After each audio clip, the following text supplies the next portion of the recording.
The Last Test. Written by H.P. Lovecraft and Adolphe de Castro. Chapter 1. Few persons know the inside of the Clarendon story, or even that there is an inside not reached by the newspapers. It was a San Francisco sensation in the days before the fire, both because of the panic and menace that kept it company, and because of its close linkage with the governor of the state. Governor Dalton, it will be recalled, was Clarendon's best friend, and later married his sister. Neither Dalton nor Mrs. Dalton would ever discuss the painful affair, but somehow the facts have leaked out to a limited circle. But for that and for the years which have given a sort of vagueness and impersonality to the actors, one would still pause before probing into secrets so strictly guarded at the time. The appointment of Dr. Alfred Clarendon as medical director of San Quentin Penitentiary in 1890 was greeted with the keenest enthusiasm throughout California. San Francisco had at last the honor of harboring one of the greatest biologists and physicians of the period, and solid pathological leaders from all over the world might be expected to flock thither to study his methods, profit by his advice and researches, and learn how to cope with their own local problems. California, almost overnight, would become a center of medical scholarship with earthwide influence and reputation. Governor Dalton, anxious to spread the news in its fullest significance, saw to it that the press carried ample and dignified accounts of his new appointee. Pictures of Dr. Clarendon in his new home near Old Goat Hill, sketches of his career and manifold honors, and popular accounts of his salient scientific discoveries were all presented in the principal California dailies, till the public soon felt a sort of reflected pride in the man whose studies of pyemia in India, of the pest in China, and of every sort of kindred disorder elsewhere would soon enrich the world of medicine with an antitoxin of revolutionary importance. A basic antitoxin combating the whole febrile principle at its very source, and ensuring the ultimate conquest and extirpation of fever in all its diverse forms. Back of the appointment stretched an extended and not wholly unromantic history of early friendship, long separation, and dramatically renewed acquaintance. James Dalton and the Clarendon family had been friends in New York 10 years before. Friends and more than friends, since the doctor's only sister, Georgina, was the sweetheart of Dalton's youth, while the doctor himself had been his closest associate and almost his protégé in the days of school and college. The father of Alfred and Georgina, a Wall Street pirate of the ruthless elder breed, had known Dalton's father well, so well, indeed, that he had finally stripped him of all he possessed, in a memorable afternoon's fight on the stock exchange. Dalton Sr., hopeless of recuperation and wishing to give his one adored child the benefit of his insurance, had promptly blown out his brains, but James had not sought to retaliate. It was, as he viewed it, all in the game, and he wished no harm to the father of the girl he meant to marry and of the budding young scientist whose admirer and protector he had been throughout their years of fellowship and study. Instead, he turned to the law, established himself in a small way, and in due course of time asked old Clarendon for Georgina's hand. Old Clarendon had refused very firmly and loudly, vowing that no pauper and upstart lawyer was fit to be his son-in-law, and a scene of considerable violence had occurred. James, telling the wrinkled freebooter at last what he ought to have been told long before, had left the house and the city in a high temper, and was embarked within a month upon the California life which was to lead him to the governorship through many a fight with ring and politician. His farewells to Alfred and Georgina had been brief, and he had never known the aftermath of that scene in the Clarendon library. Only by a day did he miss the news of old Clarendon's death from apoplexy, and by so missing it, changed the course of his whole career. He had not written Georgina in the decade that followed. Knowing her loyalty to her father, and waiting till his own fortune and position might remove all obstacles to the match. Nor had he sent any word to Alfred, whose calm indifference in the face of affection and hero worship had always savored of conscious destiny and the self-sufficiency of genius. Secure in the ties of a constancy rare even then, he had worked and risen with thoughts only of the future. Still a bachelor, and with a perfect intuitive faith that Georgina also was waiting. In this faith Dalton was not deceived. Wondering perhaps why no message ever came, Georgina found no romance save in her dreams and expectations, and in the course of time became busy with the new responsibilities brought by her brother's rise to greatness. Alfred's growth had not belied the promise of his youth, and the slim boy had darted quietly up the steps of science with a speed and permanence almost dizzying to contemplate. Lean and ascetic, with steel-rimmed pince-nez and pointed brown beard, Dr. Alfred Clarendon was an authority at 25 and an international figure at 30. Careless of worldly affairs with the negligence of genius, he depended vastly on the care and management of his sister, and was secretly thankful that her memories of James had kept her from other and more tangible alliances. Georgina conducted the business and household of the great bacteriologist, and was proud of his strides toward the conquest of fever. She bore patiently with his eccentricities, calmed his occasional bursts of fanaticism, and healed those breaches with his friends which now and then resulted from his unconcealed scorn of anything less than a single-minded devotion to pure truth and its progress. Clarendon was undeniably irritating at times to ordinary folk, for he never tired of depreciating the service of the individual as contrasted with the service of mankind as a whole, and in censuring men of learning who mingled domestic life or outside interests with their pursuit of abstract science. His enemies called him a bore, but his admirers, pausing before the white heat of ecstasy into which he would work himself, became almost ashamed of ever having any standards or aspirations outside the one divine sphere of unalloyed knowledge. The doctor's travels were extensive, and Georgina generally accompanied him on the shorter ones. 3 times, however, he had taken long, lone jaunts to strange and distant places in his studies of exotic fevers and half-fabulous plagues, for he knew that it is out of the unknown the lands of cryptic and immemorial Asia, that most of the earth's diseases spring.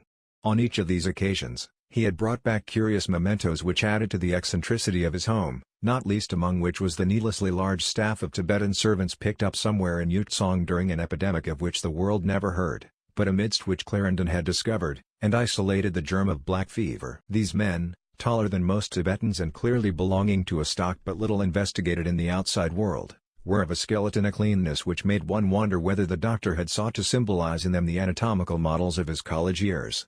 Their aspect, in the loose black silk robes of Bonpa priests which he chose to give them, was grotesque in the highest degree, and there was an unsmiling silence and stiffness in their motions which enhanced their air of fantasy and gave Georgina a queer, odd feeling of having stumbled into the pages of Vathek or the Arabian Nights. But queerest of all was the general factotum or clinic man, whom Clarendon addressed as Surama, and whom he had brought back with him after a long stay in northern Africa, during which he had studied certain odd intermittent fevers among the mysterious Saharan Tuaregs, whose descent from the primal race of Lost Atlantis is an old archaeological rumor. Surama, a man of great intelligence and seemingly inexhaustible erudition, was as morbidly lean as the Tibetan servants, with swarthy, parchment-like skin drawn so tightly over his bald pate and hairless face that every line of the skull stood out in ghastly prominence. This death's head effect being heightened by lusterlessly burning black eyes set with a depth which left to common visibility only a pair of dark, vacant sockets. Unlike the ideal subordinate, he seemed despite his impassive features to spend no effort in concealing such emotions as he possessed.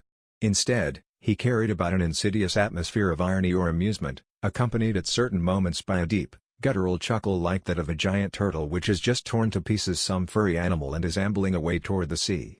His race appeared to be Caucasian, but could not be classified more closely than that.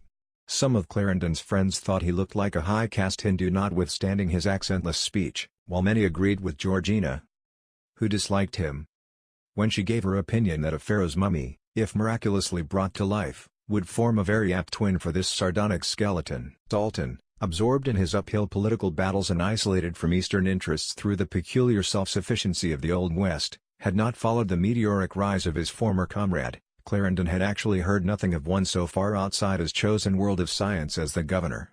Being of independent and even of abundant means, the Clarendons had for many years stuck to their old Manhattan mansion in East 19th Street, whose ghosts must have looked sorely askance at the bizarrerie of Surama and the Tibetans. Then, through the doctor's wish to transfer his base of medical observation, the great change had suddenly come, and they had crossed the continent to take up a secluded life in San Francisco, buying the gloomy old Bannister place near Goat Hill, overlooking the bay, and establishing their strange household in a rambling, French-roofed relic of mid-Victorian design and gold rush parvenu display, set amidst high-walled grounds in a region still half-suburban. Dr. Clarendon, though better satisfied than in New York, still felt cramped for lack of opportunities to apply and test his pathological theories. Unworldly as he was, he had never thought of using his reputation as an influence to gain public appointment, though more and more he realized that only the medical directorship of a government or a charitable institution, a prison, almshouse, or hospital, would give him a field of sufficient width to complete his researches and make his discoveries of the greatest use to humanity and science at large. Then he had run into James Dalton by sheer accident one afternoon in Market Street as the governor was swinging out of the Royal Hotel. Georgina had been with him, and an almost instant recognition had heightened the drama of the reunion. Mutual ignorance of one another's progress had bred long explanation and histories, and Clarendon was pleased to find that he had so important an official for a friend.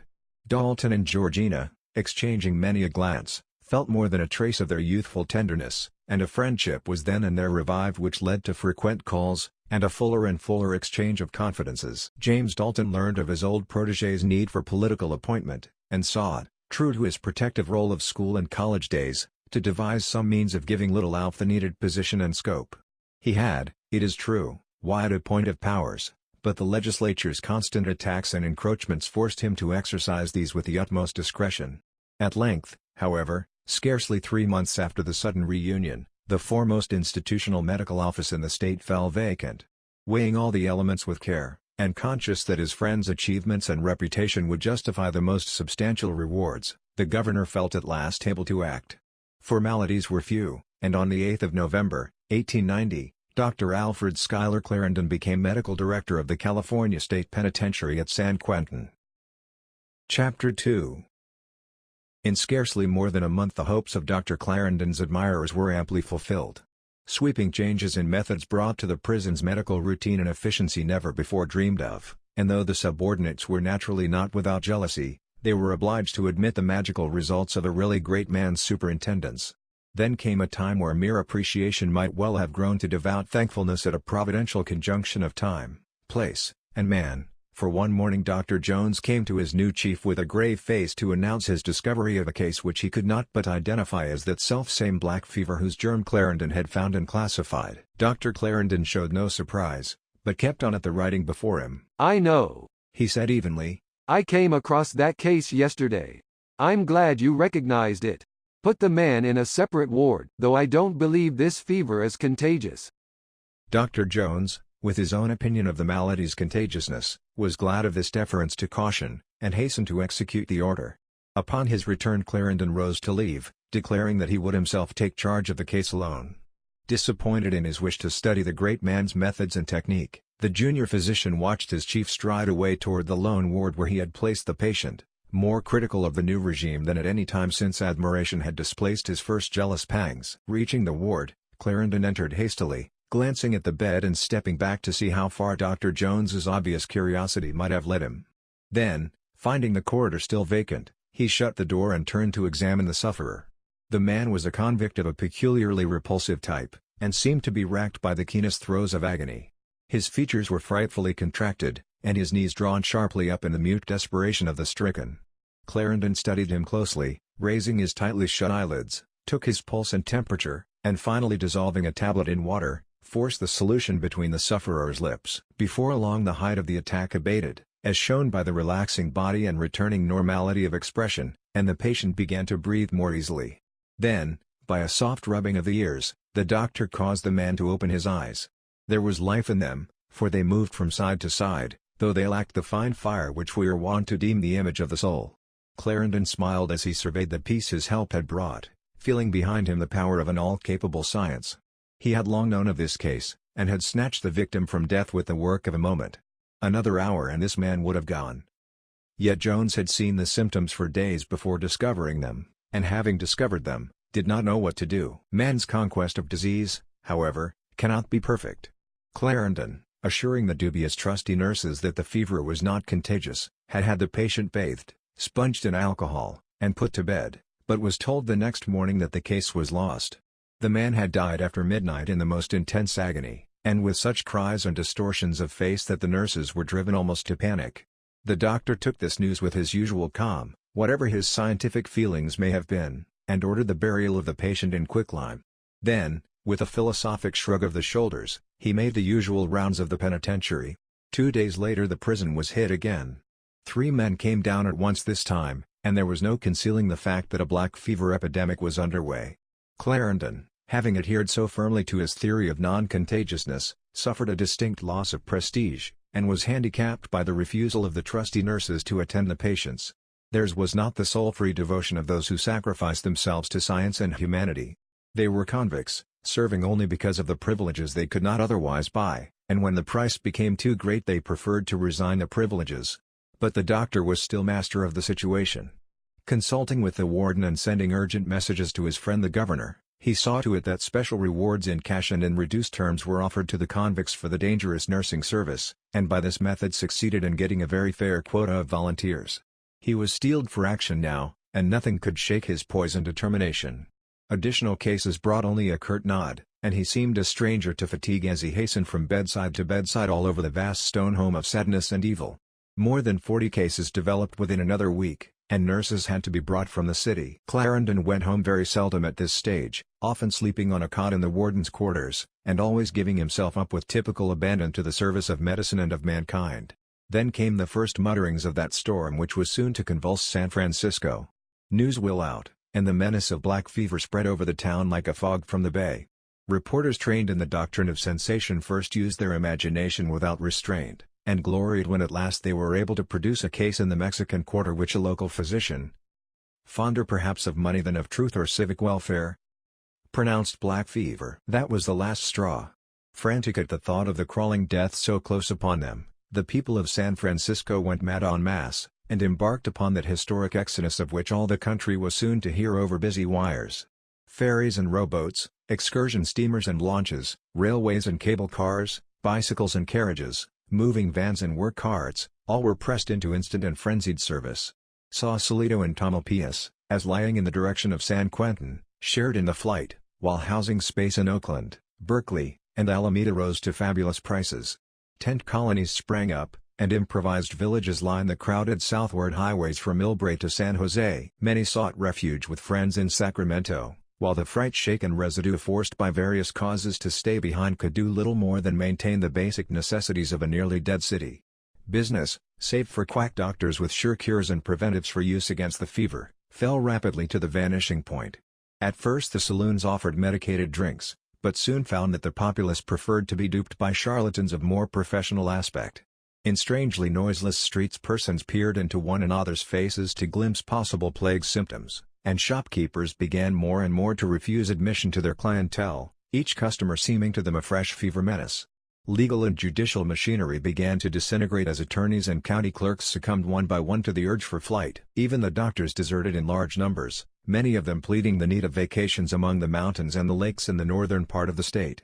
Schools and colleges, theaters and cafes, restaurants and saloons, all gradually closed their doors, and in a single week San Francisco lay prostrate and inert with only its light, power, and water service even half normal, with newspapers in skeletonic form, and with a crippled parity on transportation maintained by the horse and cable cars. This was the lowest ebb.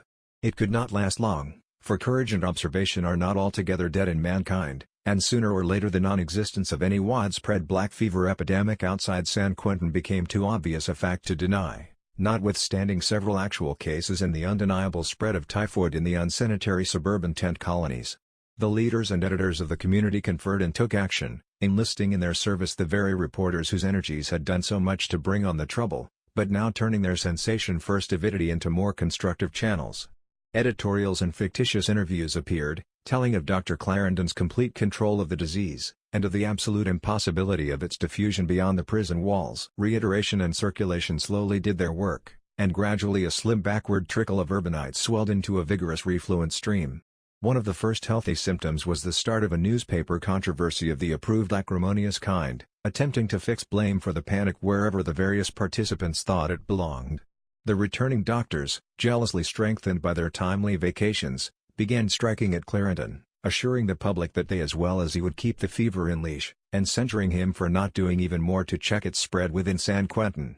Clarendon had, they averred, permitted far more deaths than were necessary.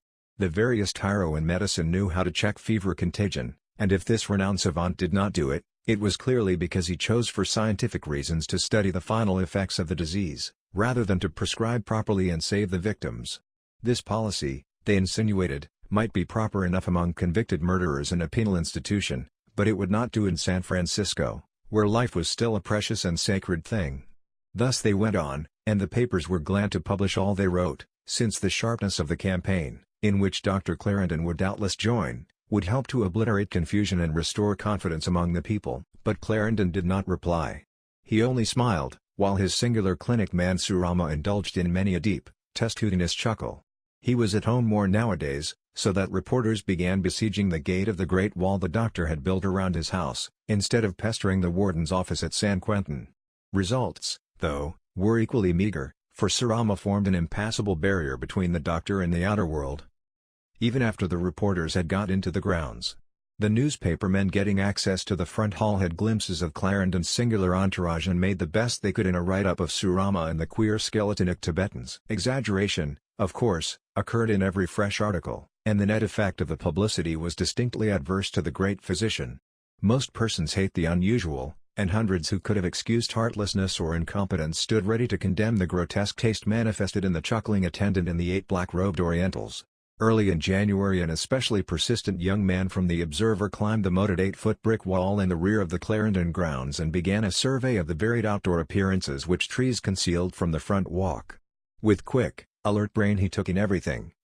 The rose arbor, the aviaries, the animal cages where all sorts of mammalia from monkeys to guinea pigs might be seen and heard, the stout wooden clinic building with barred windows in the northwest corner of the yard, and bent searching glances throughout the 1,000 square feet of intramural privacy. A great article was brewing, and he would have escaped unscathed but for the barking of Dick, Georgina Clarendon's gigantic and beloved Saint Bernard. Surama, instant in his response, had the youth by the collar before a protest could be uttered, and was presently shaking him as a terrier shakes a rat, and dragging him through the trees to the front yard and the gate. Breathless explanations and quavering demands to see Dr. Clarendon were useless. Surama only chuckled and dragged his victim on. Suddenly a positive fright crept over the dapper scribe, and he began to wish desperately that this unearthly creature would speak if only to prove that he really was a being of honest flesh and blood belonging to this planet. He became deathly sick, and strove not to glimpse the eyes which he knew must lie at the base of those gaping black sockets. Soon he heard the gate open and felt himself propelled violently through, in another moment waking rudely to the things of earth as he landed wetly and muddily in the ditch which Clarendon had dug around the entire length of the wall. Fright gave a place to rage as he heard the massive gate slam shut, and he rose dripping to shake his fist at the forbidding portal. Then, as he turned to go, a soft sound grated behind him, and through a small wicket in the gate he felt the sunken eyes of Surama and heard the echoes of a deep-voiced, blood-freezing chuckle. This young man, feeling perhaps justly that his handling had been rougher than he deserved, resolved to revenge himself upon the household responsible for his treatment. Accordingly he prepared a fictitious interview with Dr. Clarendon, supposed to be held in the clinic building, during which he was careful to describe the agonies of a dozen black fever patients whom his imagination ranged on orderly rows of couches. His masterstroke was the picture of one especially pathetic sufferer gasping for water, while the doctor held a glass of the sparkling fluid just out of his reach, in a scientific attempt to determine the effect of a tantalizing emotion on the course of the disease. This invention was followed by paragraphs of insinuating comment so outwardly respectful that it bore a double venom. Dr. Clarendon was, the article ran, undoubtedly the greatest and most single-minded scientist in the world, but science is no friend to individual welfare, and one would not like to have one's gravest ills drawn out and aggravated merely to satisfy an investigator on some point of abstract truth. Life is too short for that. Altogether, the article was diabolically skillful, and succeeded in horrifying 9 readers out of 10 against Dr. Clarendon and his supposed methods. Other papers were quick to copy and enlarge upon its substance, taking the cue it offered, and commencing a series of faked interviews which fairly ran the gamut of derogatory fantasy. In no case, however, did the doctor condescend to offer a contradiction. He had no time to waste on fools and liars, and cared little for the esteem of a thoughtless rabble he despised. When James Dalton telegraphed his regrets and offered aid, Clarendon replied with an almost boorish curtness. He did not heed the barking of dogs, and could not bother to muzzle them. Nor would he thank anyone for messing with a matter wholly beneath notice. Silent and contemptuous, he continued his duties with tranquil evenness, but the young reporter's spark had done its work. San Francisco was insane again, and this time as much with rage as with fear. Sober judgment became a lost art, and though no second exodus occurred, there ensued a reign of vice and recklessness born of desperation, and suggesting parallel phenomena in medieval times of pestilence. Hatred ran riot against the man who had found the disease and was struggling to restrain it, and a light-headed public forgot his great services to knowledge in their efforts to fan the flames of resentment. They seemed, in their blindness, to hate him in person, rather than the plague which had come to their breeze-cleaned and usually healthy city. Then the young reporter, playing in an ironic fire he had kindled, added a crowning personal touch of his own. Remembering the indignities he had suffered at the hands of the cadaverous clinic man, he prepared a masterly article on the home and environment of Dr. Clarendon, giving especial prominence to Surama, whose very aspect he declared sufficient to scare the healthiest person into any sort of fever. He tried to make the gaunt chuckler appear equally ridiculous and terrible, succeeding best, perhaps, in the latter half of his intention, Since a tide of horror always welled up whenever he thought of his brief proximity to the creature. He collected all the rumors current about the man, elaborated on the unholy depth of his reputed scholarship, and hinted darkly that it could have been no godly realm of secret, and beyond waited Africa, wherein Dr. Clarendon had found him. Georgina, who followed the papers closely, felt crushed and hurt by these attacks upon her brother, but James Dalton, who called often at the house, did his best to comfort her. In this he was warm and sincere, for he wished not only to console the woman he loved, but to utter some measure of the reverence he had always felt for the starward-bound genius who had been his youth's closest comrade. He told Georgina how greatness can never be exempted from the shafts of envy, and cited the long, sad list of splendid brains crushed beneath vulgar heels. The attacks, he pointed out, formed the truest of all proofs of Alfred's solid eminence. "But they hurt just the same," she rejoined. "and all the more because I know that Al really suffers from them, no matter how indifferent he tries to be." Dalton kissed her hand in a manner not then obsolete among well-born persons. "And it hurts me 1,000 times more, knowing that it hurts you and Alf. But never mind, Georgie, we will stand together and pull through it." Thus it came about that Georgina came more and more to rely on the strength of the steel firm, square-jawed governor who had been her youthful swain, and more to confide in him the things she feared. The press attacks and the epidemic were not quite all. There were aspects of the household which she did not like. Sarama, cruel in equal measure to man and beast, filled her with the most unnameable repulsion, and she could not but feel that he meant some vague, indefinable harm to Alfred. She did not like the Tibetans, either, and thought it very peculiar that Surama was able to talk with them. Alfred would not tell her who or what Surama was, but had once explained rather haltingly that he was a much older man than would be commonly thought credible, and that he had mastered secrets and been through experiences calculated to make him a colleague of phenomenal value for any scientist seeking nature's hidden mysteries. Urged by her uneasiness, Dalton became a still more frequent visitor at the Clarendon home, though he saw that his presence was deeply resented by Surama. The bony clinic man formed the habit of glaring peculiarly from those spectral sockets when admitting him, and would often, after closing the gate when he left, chuckle monotonously in a manner that made his flesh creep. Meanwhile Dr. Clarendon seemed oblivious of everything save his work at San Quentin, whither he went each day in his launch. Alone save for Surama, who managed the wheel while the doctor read or collated his notes. Dalton welcomed these regular absences, for they gave him constant opportunities to renew his suit for Georgina's hand. When he would overstay and meet Alfred, however, the latter's greeting was always friendly despite his habitual reserve. In time the engagement of James and Georgina grew to be a definite thing, and the two awaited only a favorable chance to speak to Alfred.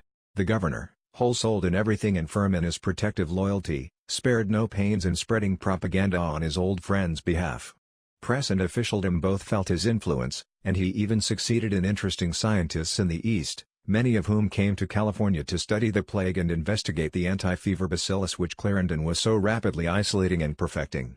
These doctors and biologists, however, did not obtain the information they wished, so that several of them left with a very unfortunate impression.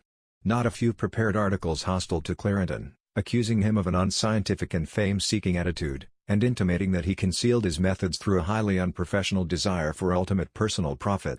Others, fortunately, were more liberal in their judgments, and wrote enthusiastically of Clarendon and his work. They had seen the patients, and could appreciate how marvelously he held the dread disease in leash. His secrecy regarding the antitoxin they deemed quite justifiable, since its public diffusion in unperfected form could not but do more harm than good. Clarendon himself, whom many of their number had met before, impressed them more profoundly than ever, and they did not hesitate to compare him with Jenner, Lister, Koch, Pasteur, Metchnikoff, and the rest of those whose whole lives have served pathology and humanity.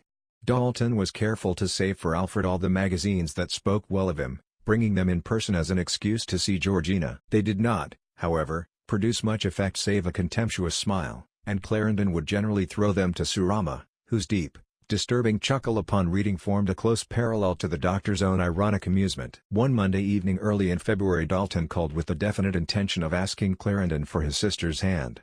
Georgina herself admitted him to the grounds, and as they walked toward the house he stopped to pat the great dog which rushed up and laid friendly forepaws on his breast. It was Dick, Georgina's cherished Saint Bernard, and Dalton was glad to feel that he had the affection of a creature which meant so much to her. Dick was excited and glad, and turned the governor nearly half about with his vigorous pressure as he gave a soft quick bark and sprang off through the trees toward the clinic. He did not vanish, though, but presently stopped and looked back, softly barking again as if he wished Dalton to follow. Georgina, fond of obeying her huge pet's playful whims, motioned to James to see what he wanted, and they both walked slowly after him as he trotted relievedly to the rear of the yard where the top of the clinic building stood silhouetted against the stars above the great brick wall. The outline of lights within showed around the edges of the dark window curtains, so they knew that Alfred and Surama were at work. Suddenly from the interior came a thin, subdued sound like a cry of a child. A plaintive call of "Mama! Mama!" at which Dick barked, while James and Georgina started perceptibly. Then Georgina smiled, remembering the parrots that Clarendon always kept for experimental uses, and patted Dick on the head either to forgive him for having fooled her and Dalton, or to console him for having been fooled himself. As they turned slowly toward the house, Dalton mentioned his resolve to speak to Alfred that evening about their engagement, and Georgina supplied no objection. She knew that her brother would not relish the loss of a faithful manager and companion, but believed his affection would place no barrier in the way of her happiness. Later that evening Clarendon came into the house with a springy step and aspect less grim than usual. Dalton, seeing a good omen in this easy buoyancy, took heart as the doctor wrung his hand with a jovial, "Ah, Jimmy, how's politics this year?" He glanced at Georgina, and she quietly excused herself, while the two men settled down to a chat on general subjects. Little by little, amidst many reminders of their old youthful days, Dalton worked toward his point, till at last he came out plainly with the crucial query. "Alf, I want to marry Georgina. Have we your blessing?" Keenly watching his old friend, Dalton saw a shadow steal over his face. The dark eyes flashed for a moment, then veiled themselves as wonted placidity returned. So science or selfishness was at work after all. "You're asking an impossibility, James. Georgina is not the aimless butterfly she was years ago. She has a place in the service of truth and mankind now, and that place is here.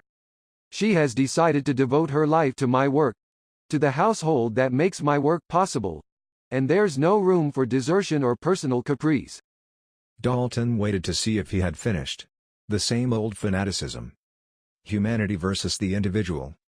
And the doctor was going to let it spoil his sister's life. Then he tried to answer. "But look here, Alf, do you mean to say that Georgina, in particular, is so necessary to your work that you must make a slave and martyr of her?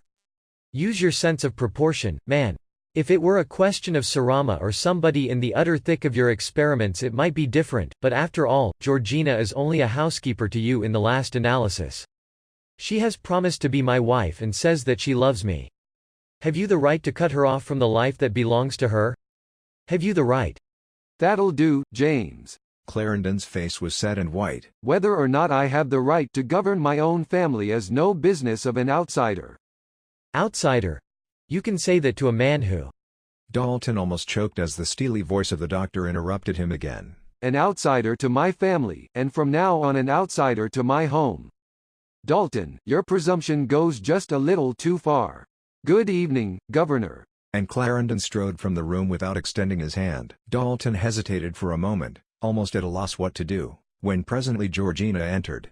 Her face showed that she had spoken with her brother, and Dalton took both her hands impetuously. "Well, Georgie, what do you say? I'm afraid it's a choice between Alf and me. You know how I feel. You know how I felt before, when it was your father I was up against. What's your answer this time?" He paused as she responded slowly. James, dear, do you believe that I love you? He nodded and pressed her hands expectantly. Then, if you love me, you'll wait a while. Don't think of his rudeness. He is to be pitied. I can't tell you the whole thing now, but you know how worried I am. What with the strain of his work, the criticisms, and the staring and cackling of that horrible creature Surama, I am afraid he will break down. He shows the strain more than anyone outside the family could tell. I can see it, for I have watched him all my life. He is changing, slowly bending under his burdens. And he puts on his extra brusqueness to hide it. You can see what I mean, can't you, dear?" She paused, and Dalton nodded again, pressing one of her hands to his breast. Then she concluded. "So promise me, dear, to be patient. I must stand by him, I must. I must." Dalton did not speak for a while, but his head inclined in what was almost a bow of reverence. There was more of Christ in this devoted woman than he had thought any human being possessed, and in the face of such love and loyalty he could do no urging. Words of sadness and parting were brief, and James, whose blue eyes were misty, scarcely saw the gaunt clinic man as the gate to the street was at last opened to him. But when it slammed to behind him he heard that blood-curdling chuckle he had come to recognize so well, and knew that Surama was there, Surama, whom Georgina had called her brother's evil genius. Walking away with a firm step, Dalton resolved to be watchful, and to act at the first sign of trouble. Chapter 3. Meanwhile, San Francisco, the epidemic still on the lips of all, seethed with anti-Clarendon feeling. Actually, the cases outside the penitentiary were very few, and confined almost wholly to the lower Mexican element whose lack of sanitation was a standing invitation to disease of every kind, but politicians and the people needed no more than this to confirm the attacks made by the doctor's enemies. Seeing that Dalton was immovable in his championship of Clarendon, the malcontents, medical dogmatists, and ward healers turned their attention to the state legislature, lining up the anti-Clarendonists and the governor's old enemies with great shrewdness, and preparing to launch a law with a veto-proof majority, transferring the authority for minor institutional appointments from the chief executive to the various boards or commissions concerned. In the furtherance of this measure, no lobbyist was more active than Clarendon's chief assistant, Dr. Jones. Jealous of his superior from the first, he now saw an opportunity for turning matters to his liking, and he thanked fate for the circumstance. Responsible indeed for his present position, of his relationship to the chairman of the prison board, the new law, if passed, would certainly mean the removal of Clarendon and the appointment of himself in his stead, so, mindful of his own interest, he worked hard for it. Jones was all that Clarendon was not. A natural politician and sycophantic opportunist who served his own advancement first and science only incidentally. He was poor, and avid for salaried position, quite in contrast to the wealthy and independent savant he sought to displace. So with a rat-like cunning and persistence he labored to undermine the great biologist above him, and was one day rewarded by the news that the new law was passed. Thenceforward the governor was powerless to make appointments to the state institutions, and the medical directorship of San Quentin lay at the disposal of the prison board. Of all this legislative turmoil Clarendon was singularly oblivious. Wrapped wholly in matters of administration and research, he was blind to the treason of that ass Jones who worked by his side, and deaf to all the gossip of the warden's office. He had never in his life read the newspapers, and the banishment of Dalton from his house cut off his last real link with the world of outside events. With the naivete of a recluse, he had no time thought of his position as insecure.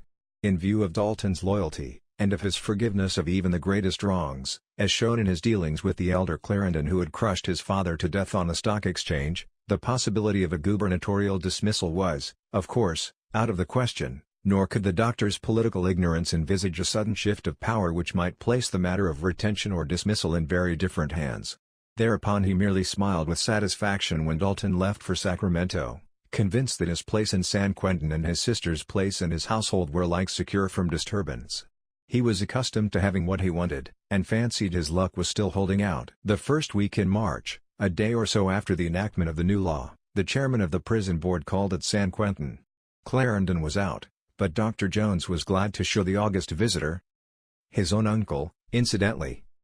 Through the great infirmary, including the fever ward made so famous by press and panic, by this time converted against his will to Clarendon's belief in the fever's non-contagiousness, Jones smilingly assured his uncle that nothing was to be feared, and encouraged him to inspect the patients in detail. Especially a ghastly skeleton, once a very giant of bulk and vigor, who was, he insinuated, slowly and painfully dying because Clarendon would not administer the proper medicine. "Do you mean to say," cried the chairman, "that Dr. Clarendon refuses to let the man have what he needs, knowing his life could be saved?" "Just that," snapped Dr. Jones, pausing as the door opened to admit none other than Clarendon himself. Clarendon nodded coldly to Jones and surveyed the visitor, whom he did not know, with disapproval. "Dr. Jones, I thought you knew this case was not to be disturbed at all. And haven't I said that visitors are not to be admitted except by special permission?" But the chairman interrupted before his nephew could introduce him. "Pardon me, Dr. Clarendon, but am I to understand that you refuse to give this man the medicine that would save him?" Clarendon glared coldly, and rejoined with steel in his voice. "That's an impertinent question, sir. I am in authority here, and visitors are not allowed. Please leave the room at once." The chairman, his sense of drama secretly tickled, answered with greater pomp and hauteur than were necessary. "You mistake me, sir. I, not you, am master here. You are addressing the chairman of the prison board. I must say, moreover, that I deem your activity a menace to the welfare of the prisoners, and must request your resignation. Henceforth Dr. Jones will be in charge, and if you wish to remain until your formal dismissal you will take your orders from him." It was Wilfred Jones's great moment. Life never gave him another such climax, and we need not grudge him this one. After all, he was a small rather than a bad man, and he had only obeyed a small man's code of looking to himself at all costs. Clarendon stood still, gazing at the speaker as if he thought him mad, till in another second the look of triumph on Dr. Jones's face convinced him that something important was indeed afoot. He was icily courteous as he replied, "No doubt you are what you claim to be, sir. But fortunately my appointment came from the governor of the state, and can therefore be revoked only by him." The chairman and his nephew both stared perplexedly, for they had not realized to what lengths unworldly ignorance can go. Then the older man, grasping the situation, explained at some length. Had I found that the current reports did you an injustice, He concluded, I would have deferred action, but the case of this poor man in your own arrogant manner left me no choice. As it is, but Dr. Clarendon interrupted with a new razor sharpness in his voice. "As it is, I am the director in charge at present, and I ask you to leave this room at once." The chairman reddened and exploded. look here, sir, who do you think you're talking to? I will have you shut out of here. Damn your impertinence. But he had time only to finish the sentence. Transformed by the insult to a sudden dynamo of hate, the slender scientist launched out with both fists in a burst of preternatural strength of which no one would have thought him capable. And if his strength was preternatural, his accuracy of aim was no less so, for not even a champion of the ring could have wrought a neater result. Both men, the chairman and Dr. Jones, were squarely hit, the one full in the face and the other on the point of the chin. Going down like felled trees, they lay motionless and unconscious on the floor, while Clarendon, now clear and completely master of himself, took his hat and cane and went out to join Surama in the launch. Only when seated in the moving boat did he at last give audible vent to the frightful rage that consumed him. Then, with face convulsed, he called down imprecations from the stars and the gulfs beyond the stars, so that even Surama shuddered, made an elder sign that no book of history records, and forgot to chuckle. Chapter 4. Georgina soothed her brother's hurt as best she could. He had come home mentally and physically exhausted and thrown himself on the library lounge, and in that gloomy room, little by little, the faithful sister had taken in the almost incredible news. Her consolations were instantaneous and tender, and she made him realize how vast, though unconscious, a tribute to his greatness the attacks, persecution, and dismissal all were. He had tried to cultivate the indifference she preached, and could have done so had personal dignity alone been involved. But the loss of scientific opportunity was more than he could calmly bear, and he sighed again and again as he repeated how 3 months more of study in the prison might have given him at last the long-sought bacillus which would make all fever a thing of the past. Then Georgina tried another mode of cheering, and told him that surely the prison board would send for him again if the fever did not abate, or if it broke out with increased force. But even this was ineffective, and Clarendon answered only in a string of bitter, ironic, and half-meaningless little sentences whose tone showed all too clearly how deeply despair and resentment had bitten. "Abate? Break out again? Oh, it'll abate all right. At least, they'll think it has abated. They'd think anything, no matter what happens. Ignorant eyes see nothing, and bunglers are never discoverers. Science never shows her face to that sort. And they call themselves doctors. Best of all, fancy that ass Jones in charge." Ceasing with a quick sneer, he laughed so demoniacally that Georgina shivered. The days that followed were dismal ones indeed at the Clarendon mansion. Depression, stark and unrelieved, had taken hold of the doctor's usually tireless mind, and he would even have refused food had not Georgina forced it upon him. His great notebook of observations lay unopened on the library table, and his little gold syringe of anti-fever serum. A clever device of his own, with a self-contained reservoir, attached to a broad gold finger ring, and single-pressure action peculiar to itself, rested idly in a small leather case beside it. Vigor, ambition, and the desire for study and observation seemed to have died within him, and he made no inquiries about his clinic, where hundreds of germ cultures stood in their orderly files awaiting his attention. The countless animals held for experiments played, lively and well-fed, in the early spring sunshine, and as Georgina strolled out through the rose arbor to the cages she felt a strangely incongruous sense of happiness about her. She knew, though, how tragically transient that happiness must be, since the start of new work would soon make all these small creatures unwilling martyrs to science.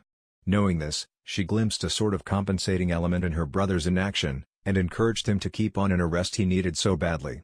The 8 Tibetan servants moved noiselessly about, each as impeccably effective as usual, and Georgina saw to it that the order of the household did not suffer because of the master's relaxation. Study and starward ambition laid aside in slippered and dressing-gowned indifference, Clarendon was content to let Georgina treat him as an infant. He met her maternal fussiness with a slow, sad smile, and always obeyed her multitude of orders and precepts. A kind of faint, wistful felicity came over the languid household, amidst which the only dissenting note was supplied by Surama. He indeed was miserable, and looked often with sullen and resentful eyes at the sunny serenity in Georgina's face. His only joy had been the turmoil of experiment, and he missed the routine of seizing the fated animals, bearing them to the clinic in clutching talons, and watching them with hot brooding gaze and evil chuckles as they gradually fell into the final coma with wide-opened, red-rimmed eyes, and swollen tongue lolling from froth-covered mouth. Now he was seemingly driven to desperation by the sight of the carefree creatures in their cages, and frequently came to ask Clarendon if there were any orders. Finding the doctor apathetic and unwilling to begin work, he would go away muttering under his breath and glaring curses upon everything, stealing with cat-like tread to his own quarters in the basement, where his voice would sometimes ascend in deep, muffled rhythms of blasphemous strangeness and uncomfortably ritualistic suggestion. All this wore on Georgina's nerves, but not by any means so gravely as her brother's continued lassitude itself. The duration of the state alarmed her, and little by little she lost the air of cheerfulness which had so provoked the clinic man. Herself skilled in medicine, she found the doctor's condition highly unsatisfactory from an alienist's point of view, and she now feared as much from his absence of interest and activity as she had formerly feared from his fanatical zeal and overstudy.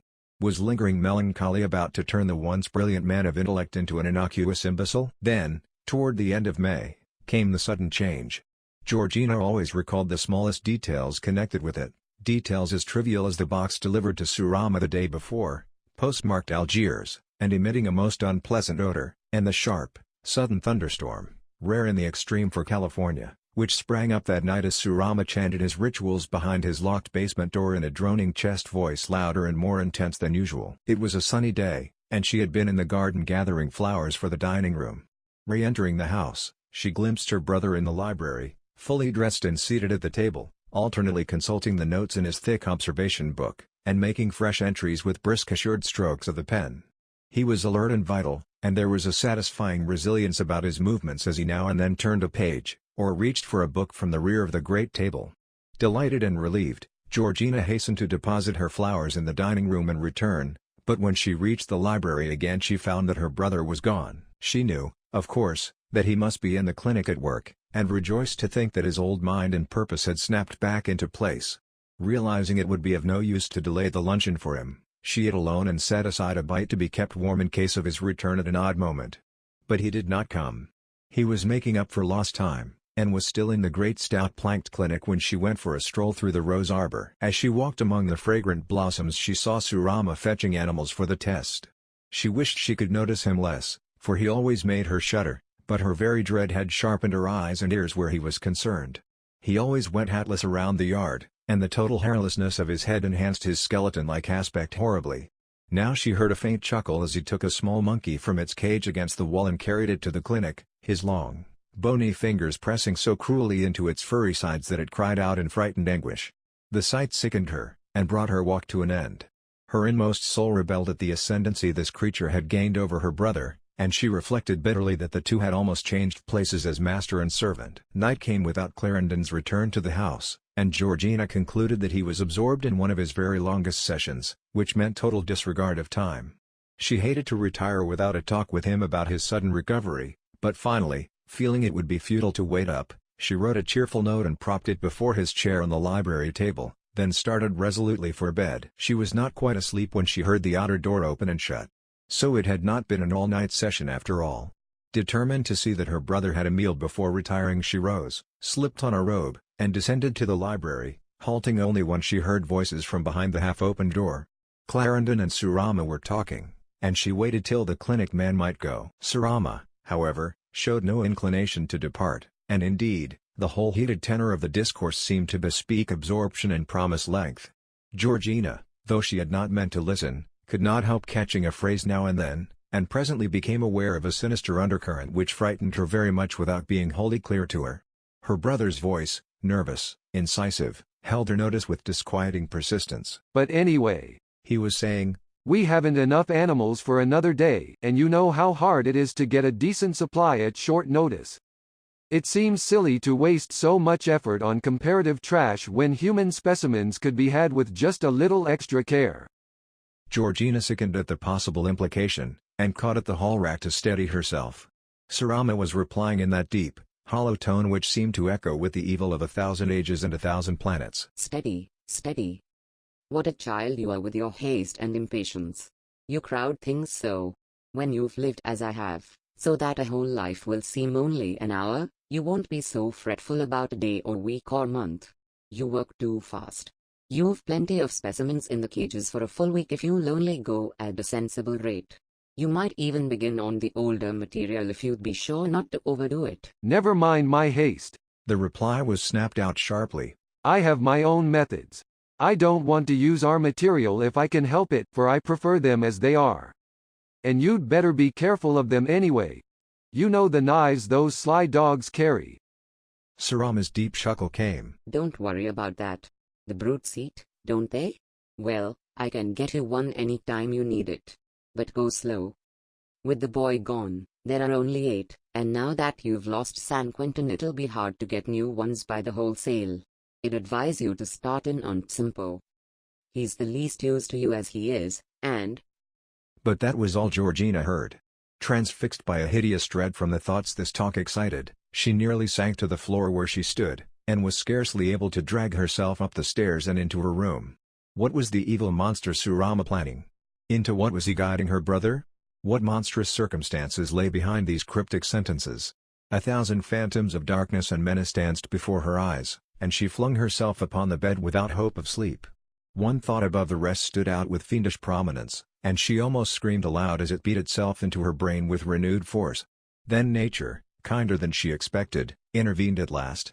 Closing her eyes in a dead faint, she did not awake till morning, nor did any fresh nightmare come to join the lasting one which the overheard words had brought. With the morning sunshine came a lessening of the tension. What happens in the night when one is tired often reaches the consciousness in distorted forms, and Georgina could see that her brain must have given strange color to scraps of common medical conversation. To suppose her brother, only son of the gentle Francis Schuyler Clarendon, guilty of savage sacrifices in the name of science would be to do an injustice to their blood, and she decided to omit all mention of her trip downstairs, lest Alfred ridicule her fantastic notions. When she reached the breakfast table she found that Clarendon was already gone, and regretted that not even this second morning had given her a chance to congratulate him on his revived activity. Quietly taking the breakfast served by stone-deaf old Margarita, the Mexican cook, she read the morning paper and seated herself with some needlework by the sitting-room window overlooking the great yard. All was silent out there, and she could see that the last of the animal cages had been emptied. Science was served, and the lime pit held all that was left of the once pretty and lively little creatures. This slaughter had always grieved her, but she had never complained, since she knew it was all for humanity. Being a scientist's sister, she used to say to herself, was like being the sister of a soldier who kills to save his countrymen from their foes. After luncheon Georgina resumed her post by the window, and had been busily sewing for some time when the sound of a pistol shot from the yard caused her to look out in alarm. There, not far from the clinic, she saw the ghastly form of Surama, a revolver in his hand, and his skull face twisted into a strange expression as he chuckled at a cowering figure robed in black silk and carrying a long Tibetan knife. It was the servant Zonpo, and as she recognized the shriveled face Georgina remembered horribly what she had overheard the night before. The sun flashed on the polished blade, and suddenly Surama's revolver spat once more. This time the knife flew from the Mongol's hand, and Surama glanced greedily at his shaking and bewildered prey. Then Zonpo, glancing quickly at his unhurt hand and at the fallen knife, sprang nimbly away from the stealthily approaching clinic man and made a dash for the house.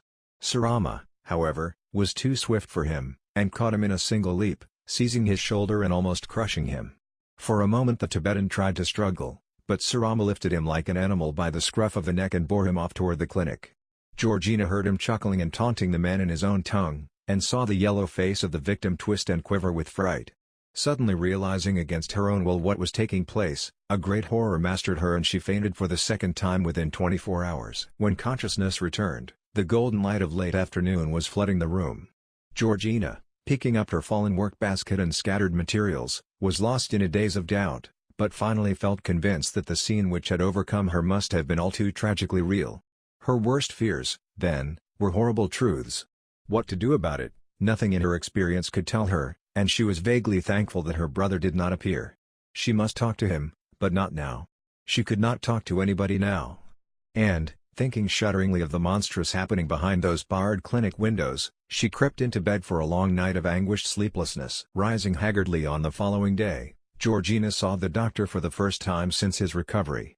He was bustling about preoccupiedly, circulating between the house and the clinic, and paying little attention to anything besides his work.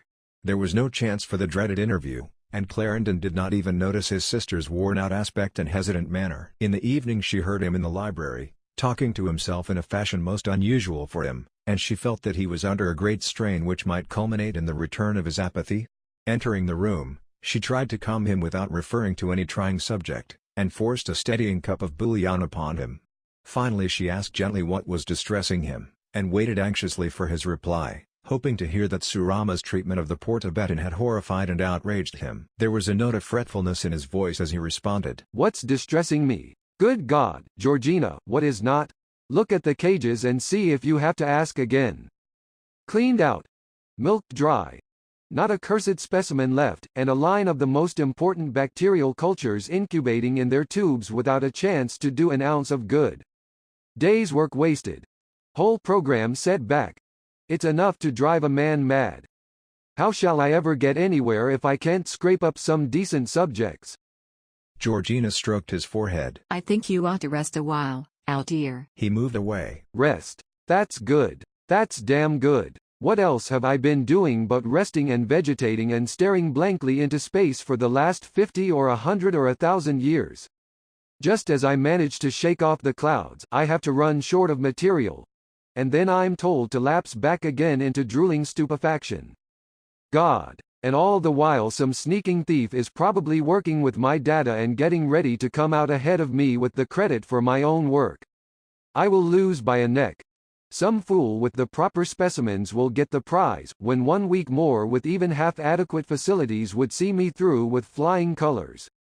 His voice rose querulously, and there was an overtone of mental strain which Georgina did not like.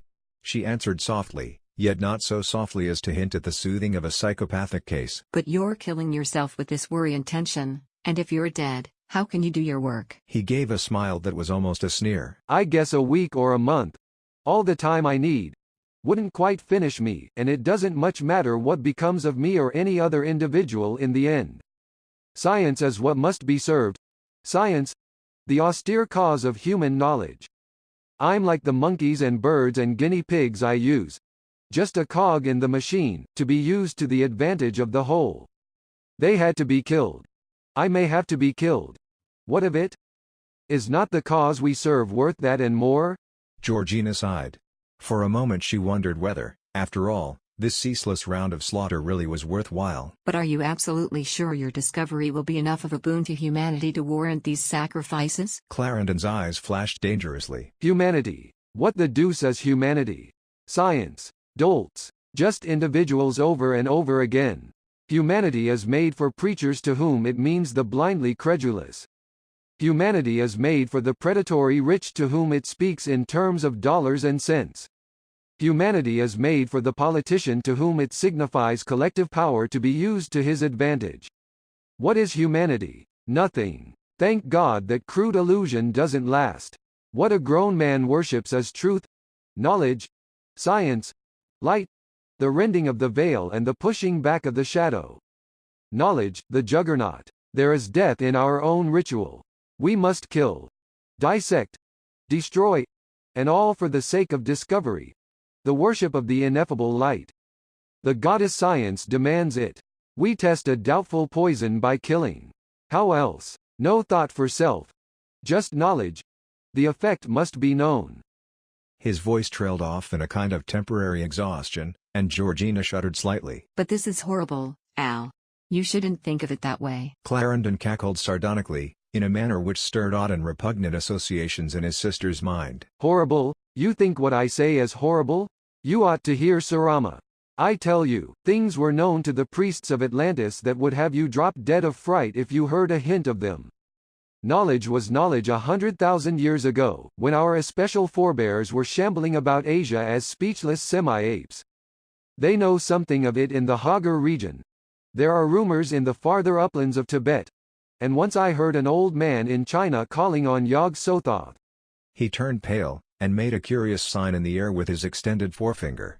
Georgina felt genuinely alarmed, but became somewhat calmer as his speech took a less fantastic form. Yes, it may be horrible, but it's glorious too. The pursuit of knowledge, I mean. Certainly, there's no slovenly sentiment connected with it. Doesn't nature kill? Constantly and remorselessly? And are any but fools horrified at the struggle? Killings are necessary. They are the glory of science. We learn something from them, and we can't sacrifice learning to sentiment. Hear the sentimentalists howl against vaccination. They fear it will kill the child. Well, what if it does? How else can we discover the laws of disease concerned? As a scientist's sister, you ought to know better than to prate sentiment.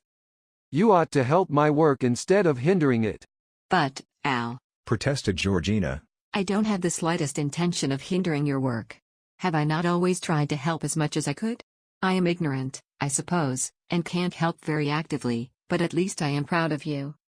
Proud for my own sake and for the family's sake. And I have always tried to smooth the way. You've given me credit for that many a time. Clarendon looked at her keenly. Yes. He said jerkily as he rose and strode from the room.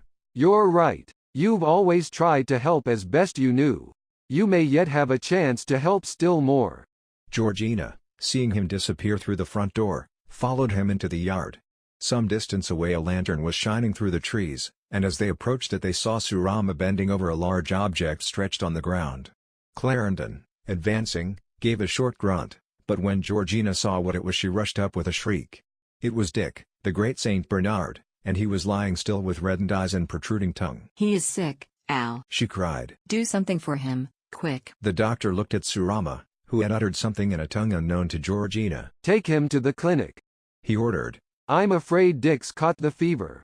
Surama took up the dog as he had taken poor Zangpo the day before, and carried him silently to the building near the wall.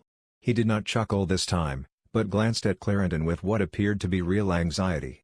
It almost seemed to Georgina that Surama was asking the doctor to save her pet. Clarendon, however, made no move to follow, but stood still for a moment and then sauntered slowly toward the house. Georgina, astonished at such callousness, kept up a running fire of entreaties on Dick's behalf, but it was of no use. Without paying the slightest attention to her pleas, he made directly for the library and began to read in a large old book which had lain face down on the table.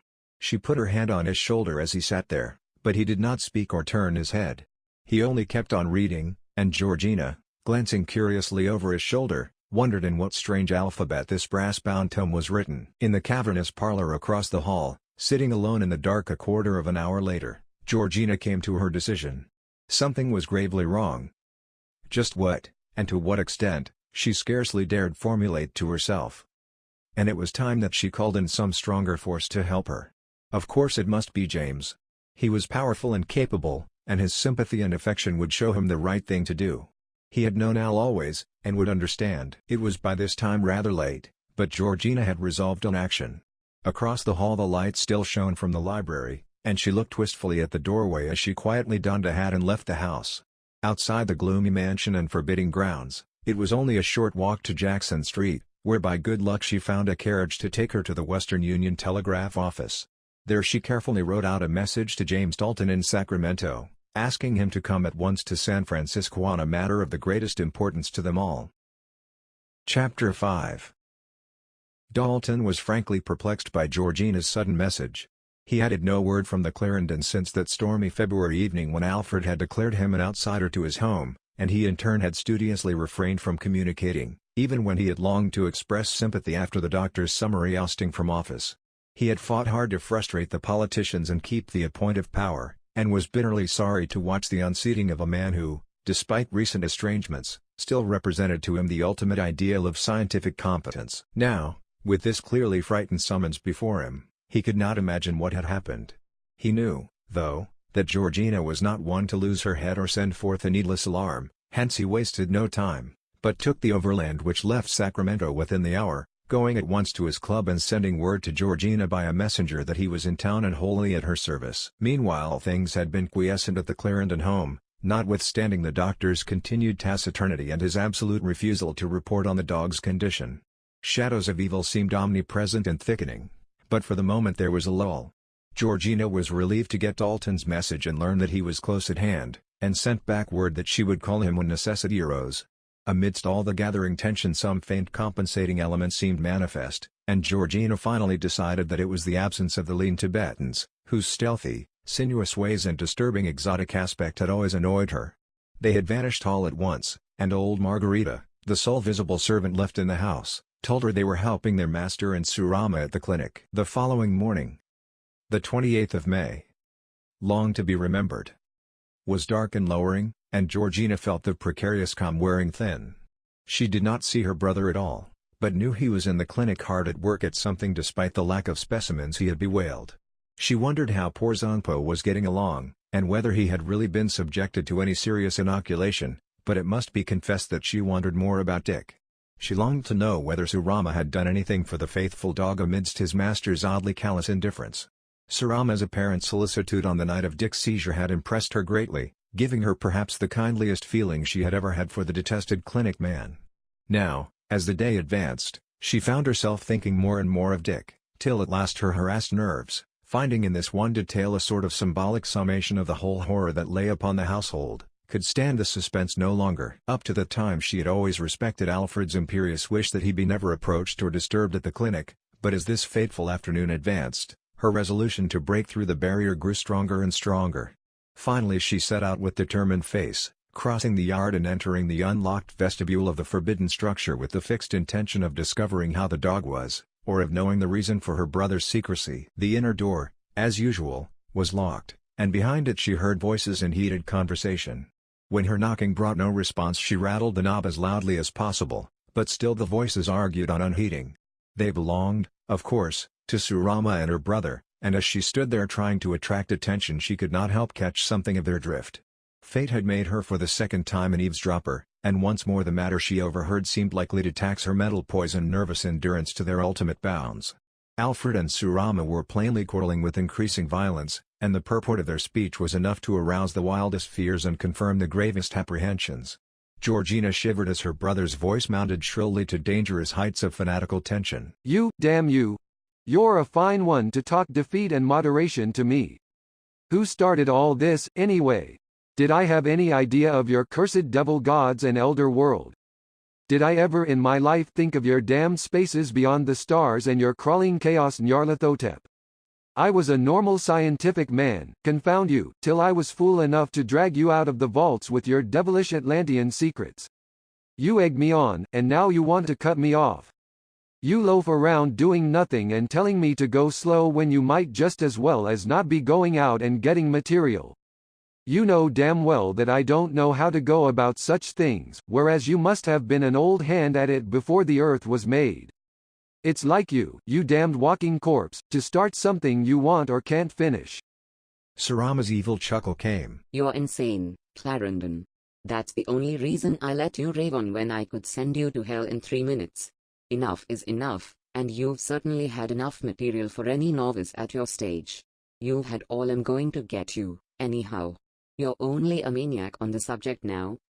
What a cheap, crazy thing to sacrifice even your poor sister's pet dog, when you could have spared him as well as not. You can't look at any living thing now without wanting to jab that gold syringe into it. No. Dick had to go where the Mexican boy went. Where Simpo and the other 7 went. Where all the animals went. What a pupil. You're no fun anymore. You've lost your nerve. You set out to control things, and they're controlling you. I'm about done with you, Clarendon. I thought you had the stuff in you, but you haven't. It's about time I tried somebody else. I am afraid you'll have to go. In the doctor's shouted reply there was both fear and frenzy. "Be careful, you fiend. There are powers against your powers. I didn't go to China for nothing, and there are things in Alhazred's Asif which weren't known in Atlantis. We've both meddled in dangerous things, but you needn't think you know all my resources. How about the nemesis of flame? I talked in Yemen with an old man who had come back alive from the Crimson Desert. He had seen Iram, the city of pillars, and had worshipped at the underground shrines of Nug and Yeb. Ea, Shub Nigarath. Through Clarendon's shrieking falsetto cut the deep chuckle of the clinic man. Shut up, you fool. Do you suppose your grotesque nonsense has any weight with me? Words and formulae. Words and formulae. What do they all mean to one who has the substance behind them? We're in a material sphere now, and subject to material laws. You have your fever, I have my revolver. You'll get no specimens, and I will get no fever so long as I have you in front of me with this gun between. That was all Georgina could hear. She felt her senses reeling, and staggered out of the vestibule for a saving breath of the lowering outside air. She saw that the crisis had come at last, and that help must now arrive quickly if her brother was to be saved from the unknown gulfs of madness and mystery. Summoning up all her reserve energy, she managed to reach the house and get to the library, where she scrawled a hasty note for Margarita to take to James Dalton. When the old woman had gone, Georgina had just strength enough to cross to the lounge and sink weakly down into a sort of semi-stupor.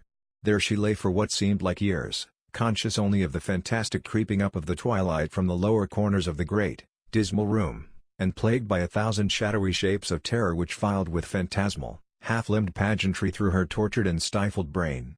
Dusk deepened into darkness, and still the spell held. Then a firm tread sounded in the hall, and she heard someone enter the room and fumble at the match safe. Her heart almost stopped beating as the gas jets of the chandelier flared up one by one, but then she saw that the arrival was her brother. Relieved to the bottom of her heart that he was still alive, she gave vent to an involuntary sigh, profound, long-drawn, and tremulous, and lapsed at last into kindly oblivion. At the sound of that sigh Clarendon turned in alarm toward the lounge, and was inexpressibly shocked to see the pale and unconscious form of his sister there. Her face had a death-like quality that frightened his inmost spirit, and he flung himself on his knees by her side, awake to a realization of what her passing away would mean to him. Long unused to private practice amidst his ceaseless quest for truth, he had lost the physician's instinct of first aid, and could only call out her name and chafe her wrists mechanically as fear and grief possessed him. Then he thought of water, and ran to the dining room for a carafe. Stumbling about in a darkness which seemed to harbor vague terrors, he was some time in finding what he sought, but at last he clutched it in shaking hand and hastened back to dash the cold fluid in Georgina's face. The method was crude but effective. She stirred, sighed a second time, and finally opened her eyes. "You are alive!" he cried, and put his cheek to hers as she stroked his head maternally. She was almost glad she fainted, for the circumstance seemed to have dispelled the strange Alfred and brought her own brother back to her. She sat up slowly and tried to reassure him. I'm all right, Al. Just give me a glass of water. It is a sin to waste it this way. To say nothing of spoiling my waist. Is that the way to behave every time your sister drops off for a nap? You needn't think I am going to be sick, for I have no time for such nonsense. Alfred's eyes showed that her cool, common-sense speech had had its effect. His brotherly panic dissolved in an instant, and instead there came into his face a vague, calculating expression, as if some marvelous possibility had just dawned upon him. As she watched the subtle waves of cunning and appraisal pass fleetingly over his countenance, she became less and less certain that her mode of reassurance had been a wise one, and before he spoke she found herself shivering at something she could not define. A keen medical instinct almost told her that his moment of sanity had passed, and that he was now once more the unrestrained fanatic for scientific research. There was something morbid in the quick narrowing of his eyes at her casual mention of good health. What was he thinking? To what unnatural extreme was his passion for experiment about to be pushed? Wherein lay the special significance of her pure blood and absolutely flawless organic state? None of these misgivings, however, troubled Georgina for more than a second, and she was quite natural and unsuspicious as she felt her brother's steady fingers at her pulse. "You're a bit feverish, Georgie," he said in a precise, elaborately restrained voice as he looked professionally into her eyes. Why, nonsense, I'm all right, she replied. One would think you were on the watch for fever patients just for the sake of showing off your discovery. It would be poetic, though, if you could make your final proof and demonstration by curing your own sister. Clarendon started violently and guiltily. Had she suspected his wish? Had he muttered anything aloud?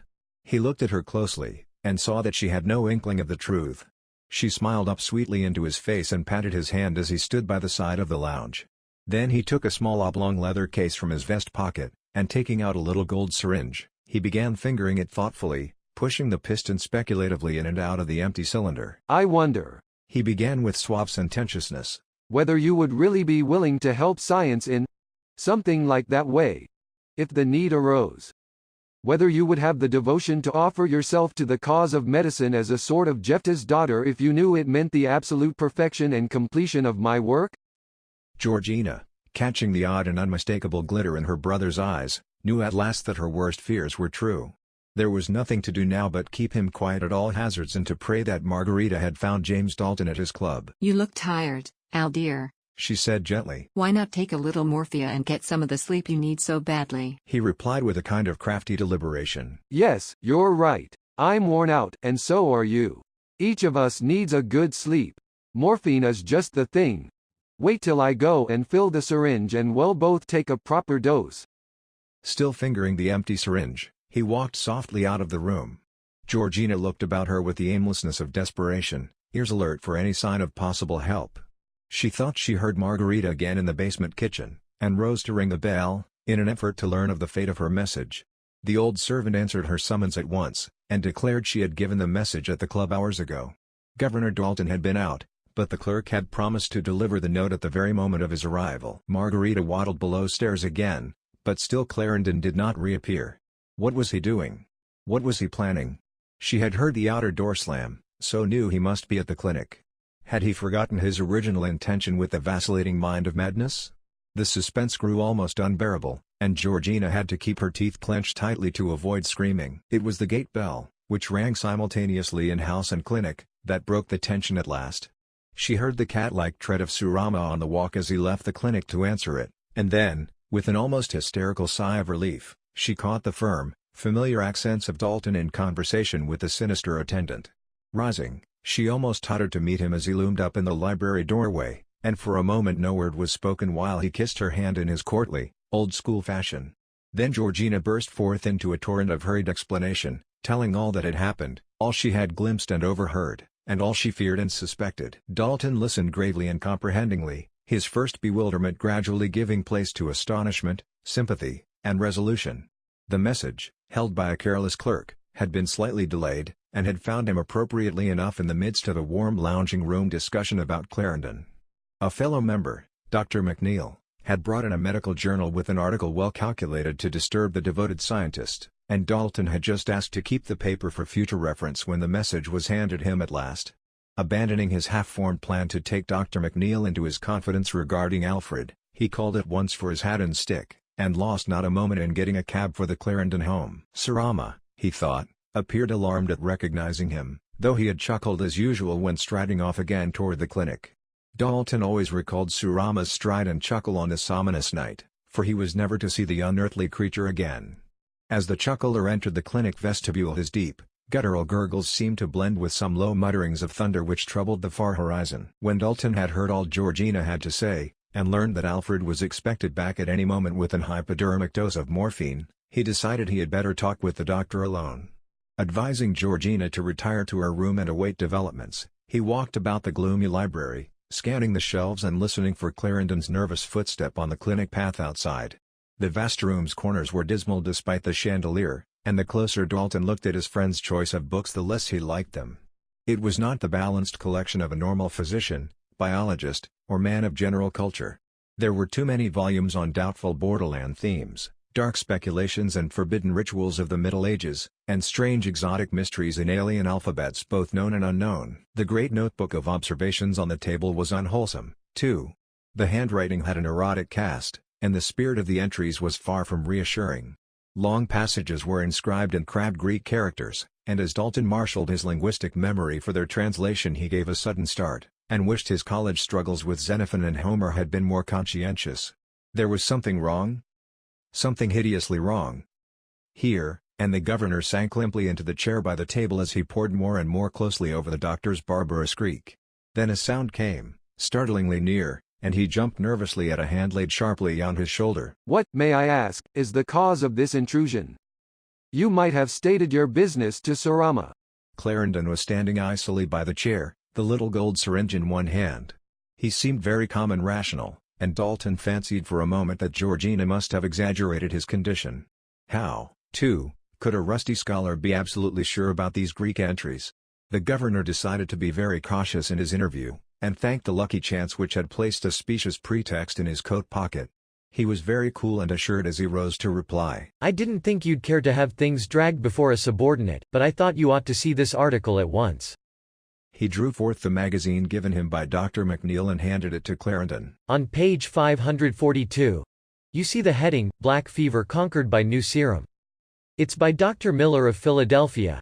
And he thinks he's got ahead of you with your cure. They were discussing it at the club, and McNeil thought the exposition very convincing. I, as a layman, couldn't pretend to judge, but at all events I thought you ought not to miss a chance to digest the thing while it's fresh. If you're busy, of course, I won't disturb you. Clarendon cut in sharply. I'm going to give my sister an hypodermic. She's not quite well. But I will look at what that quack has to say when I get back. I know Miller. A damn sneak and incompetent. And I don't believe he has the brains to steal my methods from the little he's seen of them. Dalton suddenly felt a wave of intuition warning him that Georgina must not receive that intended dose. There was something sinister about it. From what she had said, Alfred must have been inordinately long preparing it, far longer than was needed for the dissolving of a morphine tablet. He decided to hold his host as long as possible, meanwhile testing his attitude in a more or less subtle way. I'm sorry Georgina is not well. Are you sure that the injection will do her good? That it won't do her any harm? Clarendon's spasmodic start showed that something had been struck home. Do her harm? He cried. Don't be absurd. You know Georgina must be in the best of health. The very best, I say. In order to serve science as a Clarendon should serve it. She, at least, appreciates the fact that she is my sister. She deems no sacrifice too great in my service. She is a priestess of truth and discovery, as I am a priest. He paused in his shrill tirade, wild-eyed, and somewhat out of breath. Dalton could see that his attention had been momentarily shifted. But let me see what this cursed quack has to say, he continued. If he thinks his pseudo-medical rhetoric can take a real doctor in, he is even simpler than I thought. Clarendon nervously found the right page and began reading as he stood there clutching his syringe. Dalton wondered what the real facts were. McNeil had assured him that the author was a pathologist of the highest standing, and that whatever errors the article might have, the mind behind it was powerful, erudite, and absolutely honorable and sincere. Watching the doctor as he read, Dalton saw the thin, bearded face grow pale. The great eyes blazed, and the pages crackled in the tenser grip of the long, lean fingers. A perspiration broke out on the high, ivory-white forehead where the hair was already thinning. And the reader sank gaspingly into the chair his visitor had vacated as he kept on with his devouring of the text. Then came a wild scream as from a haunted beast, and Clarendon lurched forward on the table, his outflung arms sweeping books and paper before them as consciousness went dark like a wind-quenched candle flame. Dalton, springing to help his stricken friend, raised the slim form and tilted it back in the chair. Seeing the carafe on the floor near the lounge, he dashed some water into the twisted face, and was rewarded by seeing the large eyes slowly open. They were sane eyes now. Deep and sad and unmistakably sane. And Dalton felt awed in the presence of a tragedy whose ultimate depth he could never hope or dare to plumb. The golden hypodermic was still clutched in the lean left hand, and as Clarendon drew a deep, shuddering breath he unclosed his fingers and studied the glittering thing that rolled about on his palm. Then he spoke. Slowly, and with the ineffable sadness of utter, absolute despair. Thanks, Jimmy, I'm quite all right. But there's much to be done. You asked me a while back if this shot of morphia would do Georgie any harm. I'm in a position now to tell you that it will not. He turned a small screw in the syringe and laid a finger on the piston, at the same time pulling with his left hand at the skin of his own neck. Dalton cried out in alarm as a lightning motion of his right hand injected the contents of the cylinder into the ridge of distended flesh. Good Lord, Al, what have you done? Clarendon smiled gently. A smile almost of peace and resignation, different indeed from the sardonic sneer of the past few weeks. You ought to know, Jimmy, if you've still the judgment that made you a governor. You must have pieced together enough from my notes to realize that there's nothing else to do. With your marks in Greek back at Columbia, I guess you couldn't have missed much. All I can say is that it's true. James, I don't like to pass blame along, but it's only right to tell you that Sarama got me into this. I can't tell you who or what he is, for I don't fully know myself, and what I do know is stuff that no sane person ought to know, but I will say that I don't consider him a human being in the fullest sense, and that I'm not sure whether or not he's alive as we know life. You think I'm talking nonsense. I wish I were, but the whole hideous mess is damnably real. I started out in life with a clean mind and purpose. I wanted to rid the world of fever. I tried and failed.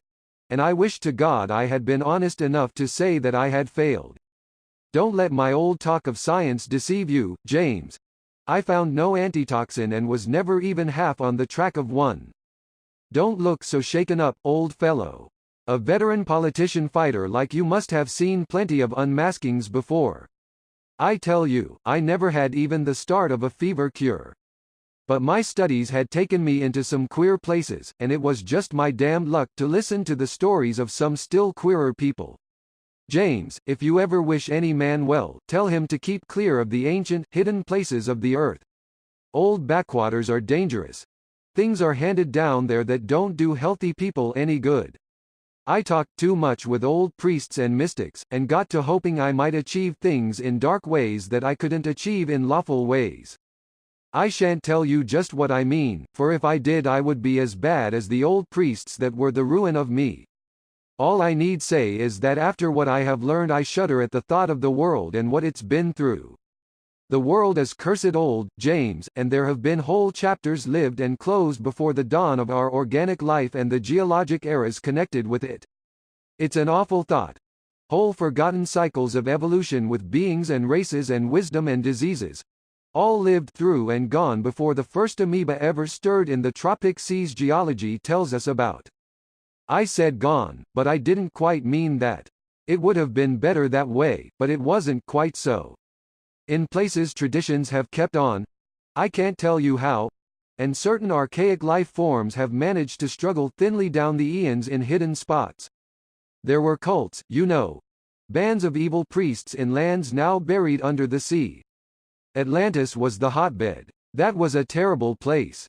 If heaven is merciful, no one will ever drag up that horror from the deep. It had a colony, though, that didn't sink, and when you get too confidential with one of the Tuareg priests in Africa, he's likely to tell you wild tales about it. Tales that connect up with whispers you'll hear among the mad llamas and flighty yak drivers on the secret tablelands of Asia. I had heard all the common tales and whispers when I came on the big one. What that was, you'll never know.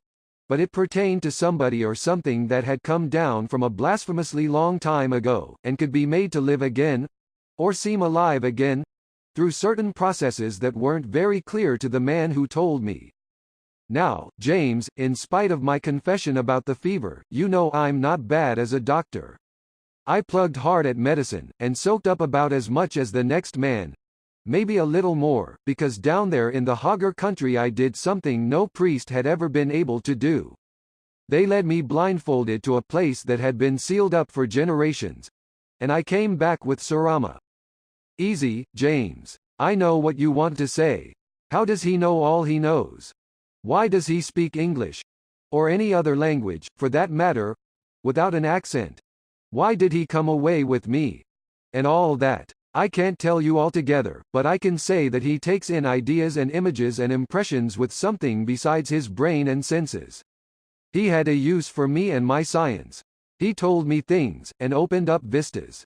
He taught me to worship ancient, primordial, and unholy gods, and mapped out a road to a terrible goal which I can't even hint to you. Don't press me, James. It's for the sake of your sanity and the world's sanity.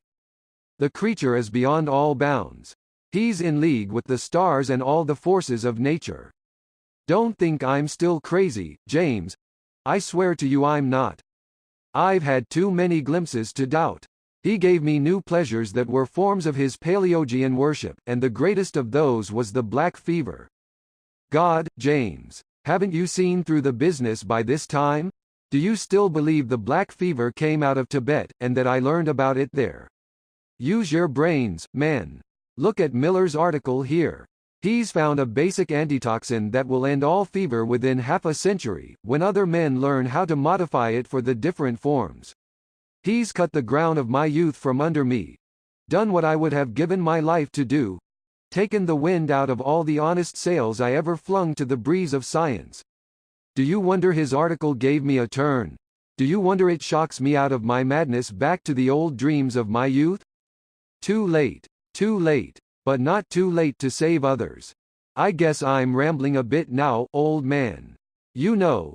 The hypodermic. I asked you why you didn't tumble to the facts about black fever. How could you, though? Doesn't Miller say he's cured 7 cases with his serum? A matter of diagnosis, James. He only thinks it is black fever. I can read between his lines. Here, old chap, on page 551, is the key to the whole thing. Read it again. You see, don't you? The fever cases from the Pacific coast didn't respond to his serum. They puzzled him. They didn't even seem like any true fever he knew. Well, those were my cases. Those were the real black fever cases. And there can't ever be an antitoxin on Earth that'll cure black fever. How do I know? Because black fever is not of this Earth. It's from somewhere else, James. And Sarama alone knows where, because he brought it here. He brought it and I spread it. That's the secret, James. That's all I wanted the appointment for. That's all I ever did, just spread the fever that I carried in this gold syringe and in the deadlier finger ring pump syringe you see on my index finger. Science. A blind. I wanted to kill, and kill, and kill. A single pressure on my finger, and the black fever was inoculated. I wanted to see living things writhe and squirm, scream and froth at the mouth. A single pressure of the pump syringe and I could watch them as they died, and I couldn't live or think unless I had plenty to watch. That's why I jabbed everything in sight with the accursed hollow needle. Animals, criminals, children, servants, and the next would have been. Clarendon's voice broke, and he crumpled up perceptibly in his chair. That, James, was my life. Sarama made it so. He taught me, and kept me at it till I couldn't stop. Then it got too much even for him. He tried to check me. Fancy. He trying to check anybody in that line. But now I've got my last specimen. That is my last test. Good subject, James. I'm healthy. Devilish healthy. Deuced ironic, though. The madness has gone now, so there will not be any fun watching the agony. Cannot be. Can't. A violent shiver of fever racked the doctor, and Dalton mourned amidst his horror stupefaction that he could give no grief. How much of Alfred's story was sheer nonsense, and how much nightmare truth he could not say, but in any case he felt that the man was a victim rather than a criminal, and above all, he was a boyhood comrade and Georgina's brother. Thoughts of the old days came back kaleidoscopically. Little Alf. The yard at Phillips Exeter. The quadrangle at Columbia. The fight with Tom Cortlandt when he saved Alf from a pommeling. He helped Clarendon to the lounge and asked gently what he could do. There was nothing. Alfred could only whisper now, but he asked forgiveness for all his offenses, and commended his sister to the care of his friend. You'll make her happy. He gasped. She deserves it. Martyr. A myth. Make it up to her, James. Don't let her know more than she has to. His voice trailed off in a mumble, and he fell into a stupor. Dalton rang the bell, but Margarita had gone to bed, so he called up the stairs for Georgina. She was firm of step, but very pale. Alfred's scream had tried her sorely, but she had trusted James. She trusted him still as he showed her the unconscious form on the lounge and asked her to go back to her room and rest, no matter what sounds she might hear. He did not wish her to witness the awful spectacle of delirium certain to come, but bade her kiss her brother a final farewell as he lay there calm and still, very like the delicate boy he had once been. So she left him. The strange, moonstruck, star-reading genius she had mothered so long. And the picture she carried away was a very merciful one. Dalton must bear to his grave a sterner picture. His fears of delirium were not vain, and all through the black midnight hours his giant strength restrained the frenzied contortions of the mad sufferer. What he heard from those swollen, blackening lips he will never repeat. He has never been quite the same man since, and he knows that no one who hears such things can ever be wholly as he was before. So, for the world's good, he dares not speak, and he thanks God that his layman's ignorance of certain subjects makes many of the revelations cryptic and meaningless to him. Toward morning Clarendon suddenly woke to a sane consciousness and began to speak in a firm voice. James, I didn't tell you what must be done. About everything. Blot out these entries in Greek and send my notebook to Dr. Miller. All my other notes, too, that you'll find in the files. He's the big authority today. His article proves it. Your friend at the club was right. But everything in the clinic must go. Everything without exception, dead or alive or otherwise. All the plagues of hell are in those bottles on the shelves. Burn them. Burn it all. If one thing escapes, Sarama will spread black death throughout the world. And above all, burn Sarama. That thing must not breathe the wholesome air of heaven. You know now what I told you. You know why such an entity can't be allowed on Earth. It will not be murder. Sarama is not human. If you're as pious as you used to be, James, I shall not have to urge you. Remember the old text. Thou shalt not suffer a witch to live. Or something of the sort. Burn him, James. Don't let him chuckle again over the torture of mortal flesh. I say, burn him. The nemesis of flame. That's all that can reach him, James, unless you can catch him asleep and drive a stake through his heart. Kill him. Extirpate him. Cleanse the decent universe of its primal taint. The taint I recalled from its age-long sleep. The doctor had risen on his elbow, and his voice was a piercing shriek toward the last. The effort was too much, however, and he lapsed very suddenly into a deep, tranquil coma. Dalton, himself fearless of fever, since he knew the dread germ to be non-contagious, composed Alfred's arms and legs on the lounge and threw a light afghan over the fragile form. After all, might not much of this horror be exaggeration and delirium? Might not old Doc McNeil pull him through on a long chance? The governor strove to keep awake, and walked briskly up and down the room, but his energies had been taxed too deeply for such measures. A second's rest in the chair by the table took matters out of his hands, and he was presently sleeping soundly despite his best intentions. Dalton started up as a fierce light shone in his eyes, and for a moment he thought the dawn had come. But it was not the dawn, and as he rubbed his heavy lids he saw that it was the glare of the burning clinic in the yard, whose stout planks flamed and roared and crackled heavenward in the most stupendous holocaust he had ever seen. It was indeed the nemesis of flame that Clarendon had wished, and Dalton felt that some strange combustibles must be involved in a blaze so much wilder than anything normal pine or redwood could afford. He glanced alarmedly at the lounge, but Alfred was not there.